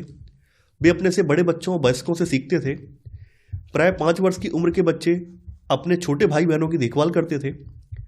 जब कोई लड़का लगभग 15 साल का हो जाता तो वह बड़े लड़कों के समूह में सम्मिलित हो जाता था और ये बाहर के काम सीखता था। लगभग 14 वर्ष की उम्र के बाद लड़कियां भी मछली पकड़ने जाती थीं, बागानों में काम करती थीं और डलियां बुनना सीखती थीं। देखिए, पहला वाला कथन यह बिल्कुल सही है। 1920 के दशक में जो सामोन द्वीप के बच्चों का जो अध्ययन किया गया है उस अध्ययन से ये बात निकल कर आई है कि बच्चे यहाँ के स्कूल नहीं जाते थे और अपने वयस्कों से ये सीखते थे। यहाँ पर प्राय 5, 6, 7 साल के बच्चे जो हैं ये अपने छोटे भाई बहनों की देखभाल करते थे और जब कोई लड़का 9 साल का हो जाता था तो ये वयस्कों के समूह में शामिल हो जाता था और बाहर के काम सीखता था, ना कि 15 साल का। तो यहाँ पर आपका तीसरा वाला गलत हो जाएगा। वहीं जब कोई लड़की 14 साल की हो जाती थी तो वो भी बाहर जाती थी और बाहर जितने काम लड़के करते हैं वही सब काम लड़कियां भी करती थी। जैसे मछली पकड़ने का काम है, बागानों का काम है, डलियां बुनने का काम है, ये सब काम लड़कियां करती थी। तो यहाँ पर आपका सही वाला है 1, 2 और 4। तो आंसर है आपका सी वाला, केवल 1, 2 और 4। 64वां प्रश्न है, 1960 के दशक में मध्य प्रदेश में स्त्री और पुरुष के रूप में बड़ा होने के अनुभवों के संदर्भ में निम्नलिखित कथनों पर विचार कीजिए। कक्षा 9 में आने के बाद लड़के और लड़कियां अलग अलग स्कूलों में जाते थे। लड़के और लड़कियों के स्कूल अलग ढंग से बनाए जाते थे। लड़कियों के स्कूल के बीच में एक आंगन होता था, वहीं लड़कों के स्कूल के सामने एक बड़ा सा खुला खेलने का मैदान था। लड़कियां हमेशा समूह में जाती थीं और बड़ी गंभीर दिखती थीं। आपको यह बताना है कौन सा कथन इसमें गलत है। देखिए, 1960 में मध्य प्रदेश में जो अध्ययन किया गया है उस अध्ययन से ये बात निकल कर आई है कि कक्षा 6 के बाद, ना कि कक्षा 9 के बाद, कक्षा 6 के बाद जो लड़के और लड़कियां हैं ये अलग अलग स्कूलों में जाते थे। तो पहला वाला कथन गलत हो जाएगा। बाद बाकी 2, 3 और 4 कथन सही हैं। यहाँ पर पूछा गया है कौन सा कथन गलत है, तो केवल पहला वाला गलत है। तो आंसर है आपका ए वाला, केवल एक असत्य है। 65वां प्रश्न है, भारतीय समाज में लड़के और लड़कियों में अंतर किन किन रूपों में प्रतिबिंबित होता है। इस संदर्भ में निम्नलिखित कथनों पर विचार कीजिए। बाल्यावस्था में उन्हें खेलने के लिए भिन्न भिन्न खिलौने दिए जाते हैं, जैसे लड़कों को कार और लड़कियों को गुड़िया दिया जाता है। समाज लड़कियों को पहनावा व उन्हें शालीनता और धीमी आवाज में बात करने के तौर तरीके बताता है। ये सब बच्चों को ये बताने के तरीके हैं कि जब वे बड़े होकर स्त्री और पुरुष बनेंगे तो उनकी विशिष्ट भूमिकाएं होंगी। आपको यह बताना है कौन सा कथन इनमें सही है। देखिए, पहला वाला कथन बिल्कुल सही है। बाल्यावस्था से ही लड़के और लड़कियों के मन में ये बात बिठा दी जाती है कि भविष्य में उन्हें किस प्रकार की भूमिकाएं निभानी है। तो पेरेंट्स जो है लड़के और लड़कियों के अकॉर्डिंग उन्हें खिलौने सौंपते हैं। जैसे लड़कों को कार दी जाती है और लड़कियों को गुड़िया या किचन का सेट दिया जाता है। तो यहाँ पर आपका पहला वाला कथन बिल्कुल सही है। लड़कियों से अपेक्षा ये की जाती है कि लड़कियां जो है लड़कों से दब कर रहे हैं, ये शालीनता से व्यवहार करें। लड़कियों का पहनावा भी घर वाले तय करते हैं। धीमी आवाज में बात करें, शालीनता से रहें, किसी को जवाब न दें। तो कहीं ना कहीं लड़कियों को दब्बू जो बनाने की जो प्रवृत्ति है ये फैमिली से ही आती है। फैमिली लड़कियों को दबा कर रखती है। और ये सब जो है बच्चों को ये बताने के तरीके हैं कि जब वे बड़े होकर स्त्री और पुरुष बनेंगे तो उनकी विशिष्ट भूमिकाएं होंगी। तो तीसरा वाला भी सही है। यहां पर तीनों ही सही है, तो आंसर है आपका ए वाला, यानी कि 1, 2 और 3। 66वां प्रश्न है, अधिकांश समाजों में पुरुषों और स्त्रियों की भूमिकाओं और उनके काम के महत्व को समान नहीं समझा जाता है। महिलाओं द्वारा किए जाने वाले घरेलू कार्यों के संदर्भ में निम्नलिखित कथनों पर विचार कीजिए। पूरी दुनिया में घर के काम की मुख्य जिम्मेदारी स्त्रियों की ही होती है। ऐसा माना जाता है कि घरेलू कार्य स्त्रियों के स्वाभाविक कार्य हैं, इसलिए घर की महिलाओं को कोई भुगतान नहीं किया जाता है। घरेलू कामों में बहुत कम शारीरिक श्रम लगता है, इसलिए महिलाओं के इन कामों को महत्व नहीं दिया जाता है। स्त्रियां जो घरेलू काम करती हैं उन्हें शारीरिक कष्ट उठाना पड़ता है, मानसिक नहीं। आपको यह बताना है कौन सा कथन सही है। एक जनरल ट्रेंड ये देखा गया है कि पूरी दुनिया में जो घर के काम की मुख्य जिम्मेदारी है, जैसे खाना पकाना, बच्चों को संभालना, केयर की जो सर्विस है, यानी कि माँ बाप को, बूढ़े माँ बाप को केयर वगैरह की सेवा देना, ये सब काम महिलाओं का माना जाता है। तो यहाँ पर आपका पहला वाला कथन बिल्कुल सही है। ऐसा मान लिया जाता है कि भाई ये काम महिलाओं के स्वाभाविक काम है, तो ये मानकर इन कामों के लिए जो घर की महिलाएं होती हैं उनको किसी प्रकार का भुगतान नहीं किया जाता है। तो यहाँ पर आपका सेकंड वाला भी सही है। देखिए, घरेलू कामों में अत्यधिक थका देने वाला शारीरिक श्रम लगता है, फिर भी इन कामों को कोई महत्व नहीं दिया जाता है। यहाँ पर लिखा हुआ है बहुत कम नहीं, बहुत ज़्यादा। तो यह तीसरा वाला गलत हो जाएगा। स्त्रियां जो भी घरेलू काम करती हैं इसमें उन्हें शारीरिक कष्ट तो होता ही है, इसके अलावा मानसिक पीड़न भी होता है, मानसिक पीड़ा भी होती है। कई बार जब पुरुष उनके काम का मजाक उड़ाते हैं या ये कहते हैं कि घर का काम कोई काम होता है, तो उन्हें बड़ा मानसिक कष्ट भी होता है। तो यहाँ पर केवल शारीरिक कष्ट नहीं उठाना पड़ता है, बल्कि मानसिक पीड़ा भी होती है। तो यहाँ पर आपका चौथा वाला गलत हो जाएगा। यहाँ पर केवल 1 और 2 सही है, तो सही आंसर है आपका ए वाला, केवल 1 और 2। 67वां प्रश्न है, महिलाओं द्वारा किए जाने वाले घरेलू कार्यों और उनकी समानता के लिए भारत सरकार और विभिन्न संगठनों द्वारा किए जा रहे प्रयासों के संदर्भ में निम्नलिखित कथनों पर विचार कीजिए। भारतीय संविधान में समानता का अधिकार कहता है कि स्त्री या पुरुष होने के आधार पर भेदभाव नहीं किया जा सकता है। देश के हर गांव और शहर में शासन ने आंगनबाड़ियां और बालवाड़ियां खोली हैं। मातृत्व लाभ संशोधन अधिनियम 2017 के तहत यदि किसी संस्था में महिला कर्मचारियों की संख्या 25 से अधिक है तो उसे वैधानिक रूप से बालवाड़ी की सुविधा देनी होगी। संयुक्त राष्ट्र के 17 सतत विकास लक्ष्यों में 5वां लक्ष्य लैंगिक समानता है।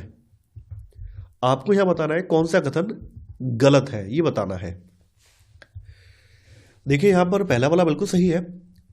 भारतीय संविधान ये कहता है कि किसी के स्त्री या पुरुष होने के आधार पर उसके साथ भेदभाव नहीं किया जाएगा, तो ये बात बिल्कुल सही है।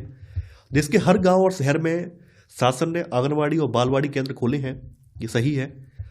मातृत्व लाभ संशोधन अधिनियम 2017 ये कहता है कि किसी संस्था में जहां 50 या उससे ज़्यादा कर्मचारी कार्यरत हैं तो वहाँ पर क्रैश या बालवाड़ी खोलना अनिवार्य है। यहाँ पर महिला कर्मचारियों की संख्या नहीं है, बल्कि कुल कर्मचारियों की संख्या, जिसमें कि पुरुष और स्त्री दोनों शामिल हैं। यानी 50 या इससे ऊपर कर्मचारी हैं जिसमें कि महिला और पुरुष दोनों शामिल हैं, तो वहाँ पर वैधानिक रूप से बालवाड़ी की सुविधा देनी होगी। तो तीसरा वाला गलत हो जाएगा। देखिए, संयुक्त राष्ट्र के 17 सतत विकास लक्ष्यों में 5वां लक्ष्य लैंगिक समानता है, तो चौथा वाला सही है। यहाँ पे पूछा गया है कौन सा कथन गलत है, तो तीसरा वाला गलत है। तो आंसर है आपका यहाँ पर सी वाला, केवल 3rd। 68वां प्रश्न है, प्राथमिक सामाजिकरण है शुरुआती उम्र में परिवार और मित्रों से सीखना, किशोरावस्था के दौरान समाज से सीखना, याद करना और शिक्षकों का अनुकरण करना, प्राथमिक स्तर पर सामाजिक संपर्क। प्राथमिक सामाजिकरण का मतलब है कि बच्चा जब जन्म लेता है जन्म लेने के बाद जब वो ग्रो करता है तो परिवार के सदस्यों के बीच में खेलता है, वहीं पलता बढ़ता है, उनसे ही तौर तरीके सीखता है। तो शुरुआती उम्र में परिवार और मित्रों से सीखना ये प्राथमिक सामाजिकरण कहलाता है। तो सही आंसर है यहाँ पर ए वाला। 69वां प्रश्न है, कक्षा में लैंगिक भूमिका के बारे में चर्चा करते हुए आप किस बात पर बल देंगे? चूंकि लड़के आगे जाकर अपने परिवार के लिए धन अर्जन करेंगे, अतः उन्हें विद्यालय जाना चाहिए। समाज में व्याप्त लैंगिक गुणवत्ता को सार्थक रूप में संबोधित करने की आवश्यकता है। घरेलू कामों को उत्पादक कार्य के रूप में नहीं देखा जाना चाहिए। स्त्री और पुरुषों के लिए भिन्न व्यवसाय है। लेकिन जरूरी यह है कि कक्षा में इसके बारे में एक चर्चा की जाए। समाज में जो लैंगिक गुणवत्ता फैली हुई है उसके बारे में बच्चों को विस्तार में बताया जाए। उन्हें बताया जाए कि आपकी माँ जो आपके लिए कर रही हैं वो काम बहुमूल्य है।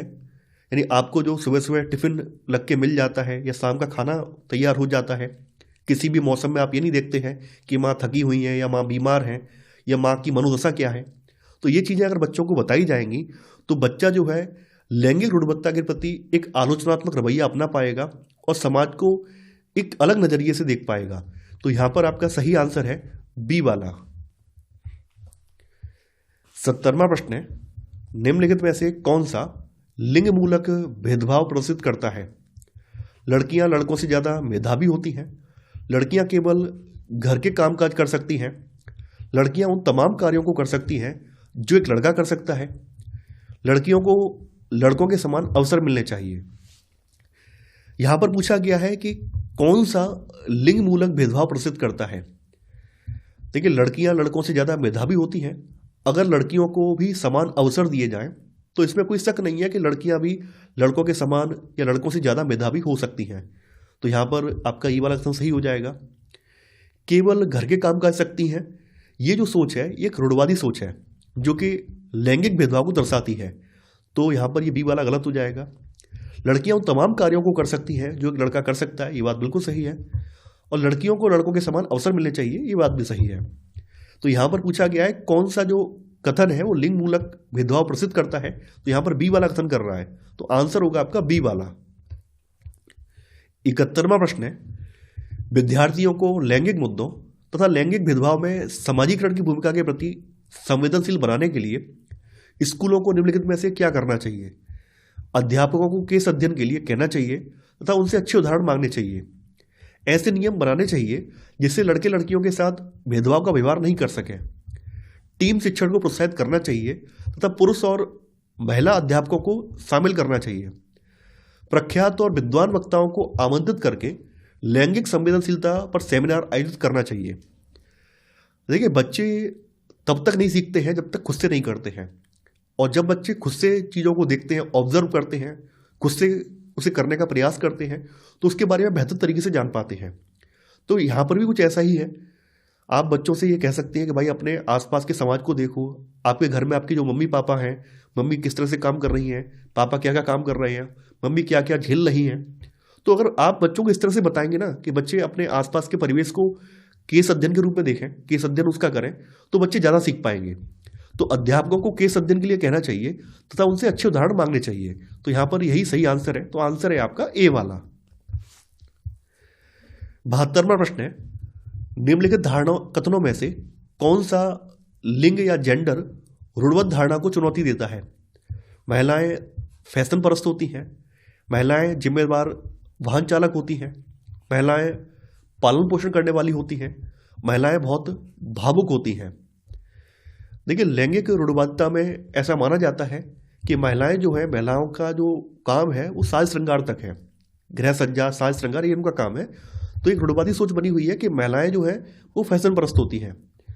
ये भी माना जाता है कि महिलाएं केवल पालन पोषण कर सकती हैं, बाहर के काम नहीं दे सकती, केवल बाल बच्चे संभाल सकती हैं। महिलाएं बहुत भावुक होती हैं क्योंकि समाज ने शुरुआत से ही लड़कियों को दबा के रखा है, उन्हें शालीन होने, धीमी आवाज में बात करने की ट्रेनिंग दी है। तो ऐसा माना जाता है कि महिलाएं बहुत भावुक होती हैं, कमजोर प्रवृत्ति की होती हैं। कुछ लोग ये भी मानते हैं कि महिलाएं अच्छी चालक नहीं हो सकती हैं। जैसे आपने अक्सर देखा होगा, जोक भी आपने सुने होंगे कि लड़की को कोई भी स्कूटी या कोई भी बाइक दे दो वो उसे पैरों से ही रोकती है, ब्रेक का इस्तेमाल नहीं करती है, जो कि एक गलत धारणा है ना।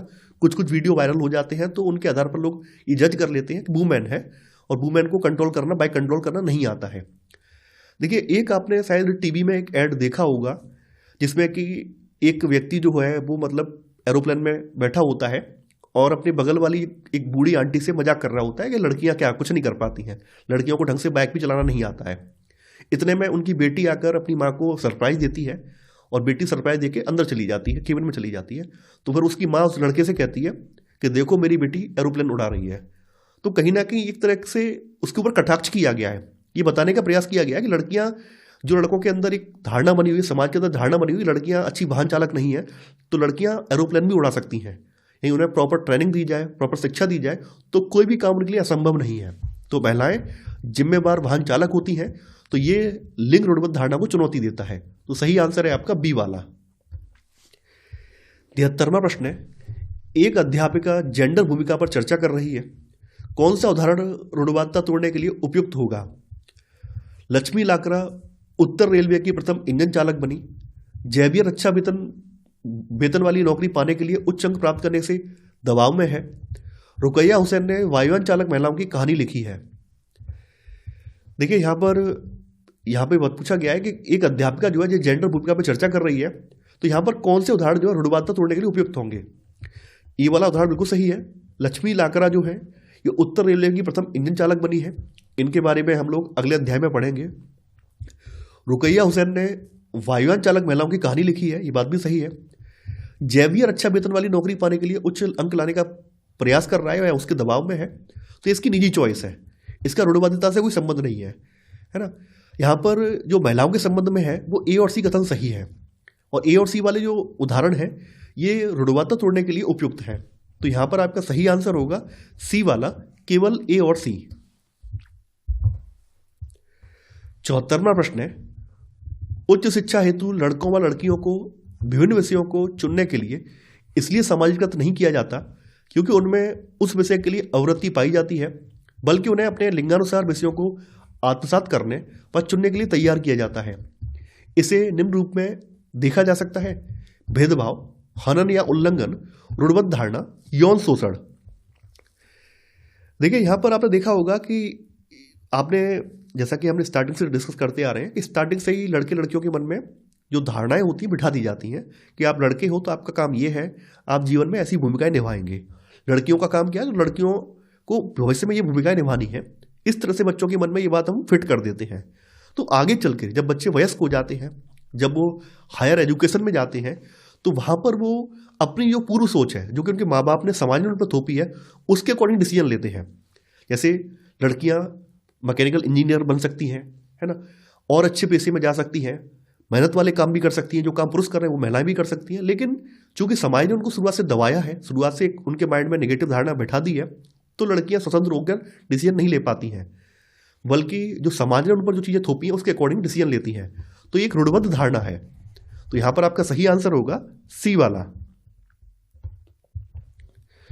75वां प्रश्न है, छात्रों में लैंगिक और व्यवसाय आधारित रूढ़िवादिता को चुनौती देने के लिए कौन सा उदाहरण सर्वाधिक उत्तम है? केक बनाने वाला पुरुष शेफ, पुरुष अंतरिक्ष वैज्ञानिक, पुरुष भरतनाट्यम नर्तक, पुरुष पार्श्व गायक। अक्सर आपने देखा होगा कि जो होटल वगैरह होते हैं वहां पर खाना बनाने के लिए पुरुष शेफ ही रखे जाते हैं। पुरुष अंतरिक्ष वैज्ञानिक, ये भी एक अलग बात है। पुरुष पार्श्व गायक नहीं, बैकग्राउंड गायक ये हो सकते हैं।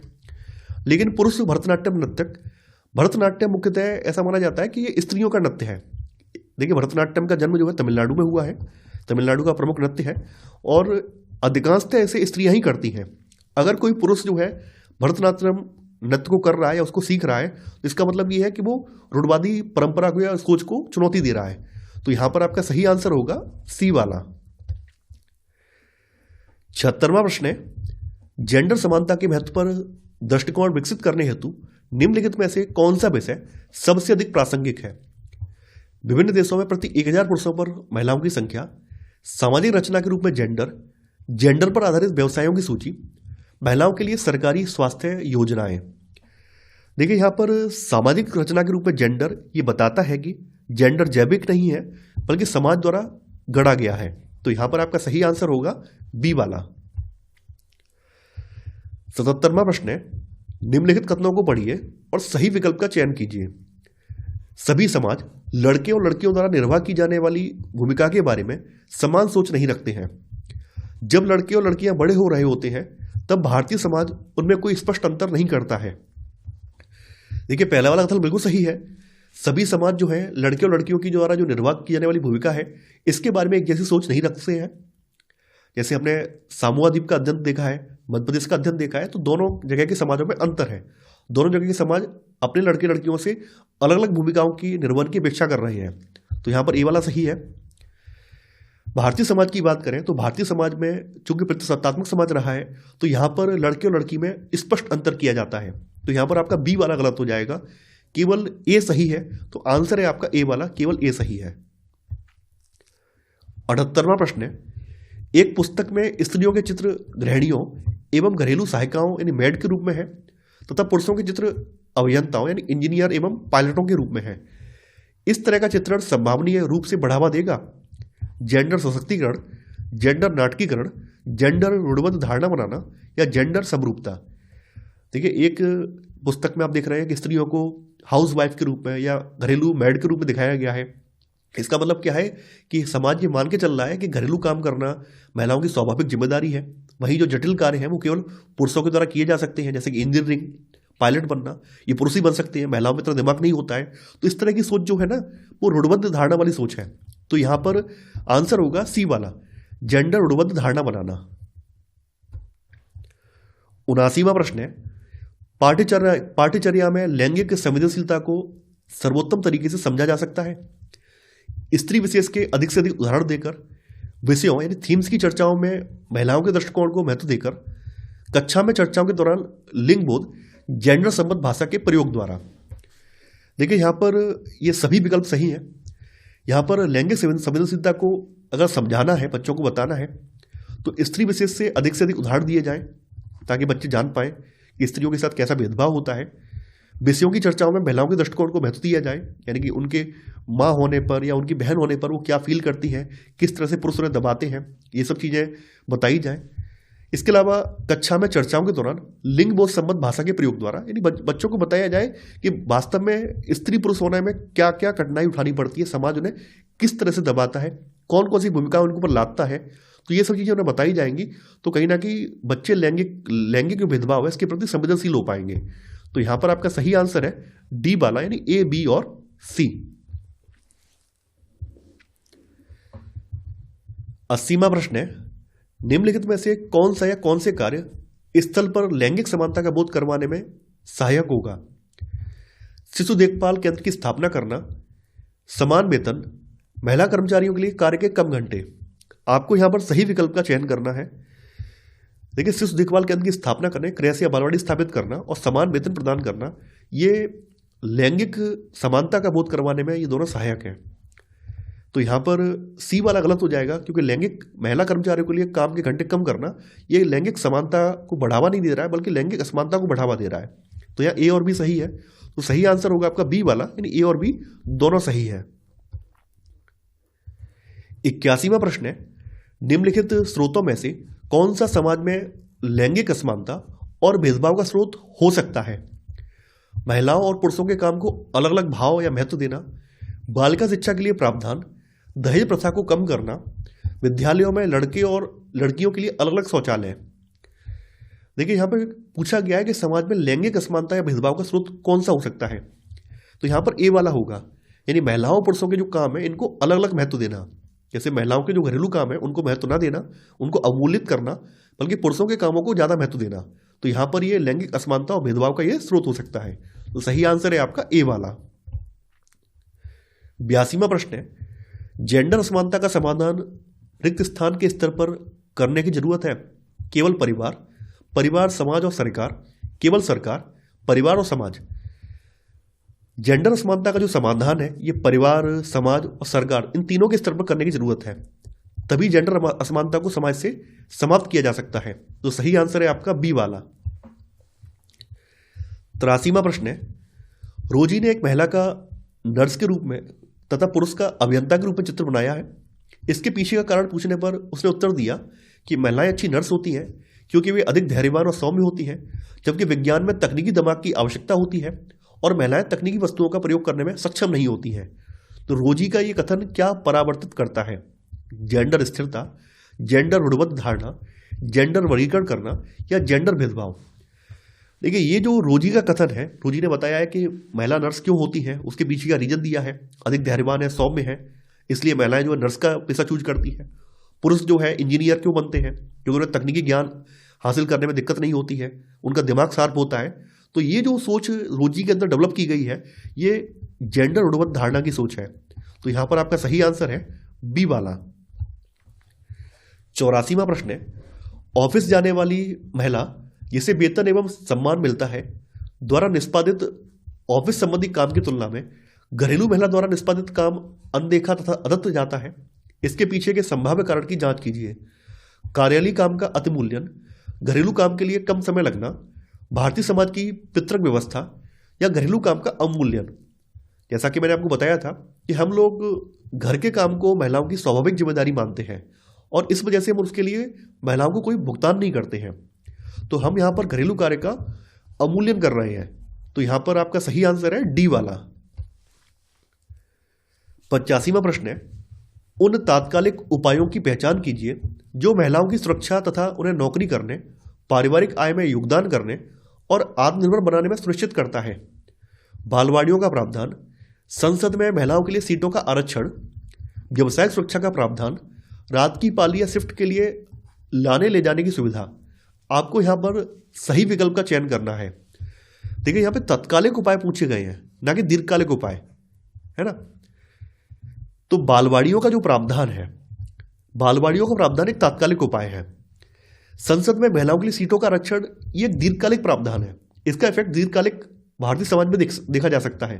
तात्कालिक प्रभाव नहीं पड़ेगा, बल्कि दीर्घकालिक प्रभाव पड़ेगा। तो यहां पर बी वाला ऑप्शन नहीं होगा।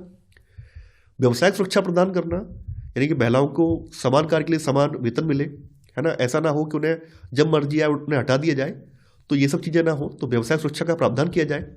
इसके अलावा रात की जो पाली है, नाइट शिफ्ट की जो जॉब है, वहाँ पर लाने ले जाने के लिए उनके लिए ट्रांसपोर्ट की सुविधा दी जाए। तो ये सब जो है ए सी डी ये तात्कालिक उपाय हैं। तो आंसर है आपका बी वाला, ए सी और डी। 86वां प्रश्न है, सरकार ने ऐसे कानून पारित किए हैं जिससे उन संगठनों में बालवाड़ी या क्रय सुविधा अनिवार्य किया है जहां महिला कर्मचारियों की संख्या रिक्त स्थान से अधिक है, 10, 15, 25, 30। देखिए, मैंने आपको बताया था कि अब आपका मातृत्व संशोधन अधिनियम 2017 जो आ चुका है, उसमें ये आंकड़ा चेंज हो चुका है। उसमें यहाँ पर महिलाओं की संख्या के स्थान पर कर्मचारियों की संख्या कर दी है, जो कि 50 है। अगर प्रश्न की भाषा ये रहती है, यहाँ पे केवल महिला कर्मचारी के बारे में पूछा जाए, तो आप यहाँ पे 30 का विकल्प चूज करेंगे, क्योंकि अभी भी एनसीईआरटी में नए आंकड़े अपडेट नहीं किए हैं, पुराने आंकड़ों से ये प्रश्न ये बन रहे हैं। तो अगर इस तरह की भाषा अगर आप देखते हैं, यहाँ पे महिला कर्मचारी पूछे जा रहे हैं, तो आप जो पुराना वाला अधिनियम है, कारखाना अधिनियम 1948, उसमें 30 महिला कर्मचारियों की संख्या वाले संस्थान में, 30 या उससे अधिक जो महिला कर्मचारी की संख्या वाला संस्थान है, वहाँ पर क्रैच या बालवाड़ी की सुविधा देना अनिवार्य है। तो यहाँ पर सही आंसर है डी वाला। 87वां प्रश्न है, लता सुबह 5 बजे चाय बेचती है, उसके बाद वह बहुत दूर कुएं से पानी ढोकर लाती है, घर पहुंचने के बाद वह खाना बनाती है, कपड़े धोती है, घर की सफाई करती है, झाड़ू पोछा करती है, उसके पश्चात वह अपनी चाय की दुकान के लिए सामान खरीद कर लाती है। इन सब कार्यों को कहा जा सकता है देखभाल कार्य, दोहरा बोझ, गृह कार्य या भुगतान कार्य। देखिए, एक तो लता का काम जो चाय बेचने का है, उससे उसको रोजगार मिल रहा है, आमदनी हो रही है ना। यानी चाय बेचने के काम का मूल्य है, उसको आमदनी हो रही है। वहीं उसके अलावा उसको अपने घर का काम करना पड़ रहा है, खाना बनाना पड़ रहा है, कपड़े धोने पड़ रहे हैं, घर की सफाई करनी पड़ रही है। ये काम के लिए उसे कोई पैसा नहीं मिल रहा है। तो कहीं ना कहीं लता जो दोहरे बोझ में है। यानी लता एक तो यहाँ पर अपना जॉब भी कर रही है, अपना रोजगार भी कर रही है, इसके अलावा घर भी संभाल रही है। तो यानी इसके ऊपर दोहरा बोझ है। तो सही आंसर है आपका बी वाला। 88वां प्रश्न है, निम्नलिखित में से कौन सी स्थिति किसी विद्यालय में लिंग तटस्थ वातावरण का उदाहरण है? लड़कियों के एक समूह द्वारा रंगोली बनाना, लड़कों के समूह द्वारा वार्षिकोत्सव में मदद करना, लड़कियों के समूह द्वारा नृत्य प्रतियोगिता की तैयारी करना, लड़कों के समूह द्वारा अतिथियों के लिए जलपान की व्यवस्था करना। देखिए, जैसा मैंने बताया था, जो घरेलू काम है, गृह सज्जा के जो काम होते हैं, वो महिलाओं के माने जाते हैं। अगर लड़कियों के समूह द्वारा रंगोली बनाई जा रही है तो गृह सज्जा के काम में आ जाता है। और ऐसा मान लेते हैं कि लड़कियां बचपन से सीख कर आई हैं, घर के काम का सीखे हुए हैं, तो रंगोली बना लेंगी। तो ये रूढ़वादी सोच है ना। तो यहाँ पर ये वाला गलत हो जाएगा। ऐसे ही वार्षिकोत्सव में तमाम तरह के काम होते हैं, डेकोरेशन करनी पड़ती है। तो जैसा कि मैंने बताया था कि ऐसा माना जाता है लड़कियां डेकोरेशन करने में अच्छी होती हैं। अगर लड़कों के समूह के द्वारा ये काम किया जा रहा है, लड़कों का समूह वार्षिकोत्सव में मदद कर रहा है डेकोरेशन करने में, चीज़ों को अरेंज करने में, तो इसका मतलब क्या है कि यहाँ पर एक लिंग तटस्थ वातावरण बन रहा है। लड़कियों के द्वारा नृत्य करना, नृत्य को भी अक्सर लड़कियों का माना जाता है कि लड़कियों के ही लिए बना हुआ है, लड़कियां नृत्य कर सकती हैं, तो ये सी वाला गलत हो जाएगा। सेवा भाव या सत्कार वाले जो भाव है अक्सर लड़कियों का स्वाभाविक माना जाता है, लड़कियों के लिए स्वाभाविक माना जाता है। अगर लड़के अतिथियों के लिए जलपान की व्यवस्था कर रहे हैं तो ये भी लिंग तटस्थ वातावरण को बढ़ावा दे रहा है। तो यहाँ पर बी और डी जो है स्टेटमेंट, ये लिंग तटस्थ वातावरण का उदाहरण है। तो सही आंसर है यहाँ पर डी वाला, बी तथा डी। 89वां प्रश्न है, निम्नलिखित में से कौन सा या कौन से रूढ़िबद्ध धारणा भंग करने का या के उदाहरण है? पुरुष नर्स, महिला किसान, पुरुष पायलट। यहां पर आपको सही विकल्प का चयन करना है। देखिए बहुत महत्वपूर्ण प्रश्न है। अक्सर ये माना जाता है कि महिलाएं शालीन सौम्य होती हैं, तो जो नर्स का पेशा है वो महिलाओं के लिए है। अगर कोई व्यक्ति पुरुष नर्स बन रहा है इसका मतलब क्या है, वो रूढ़िबद्ध धारणा को भंग कर रहा है।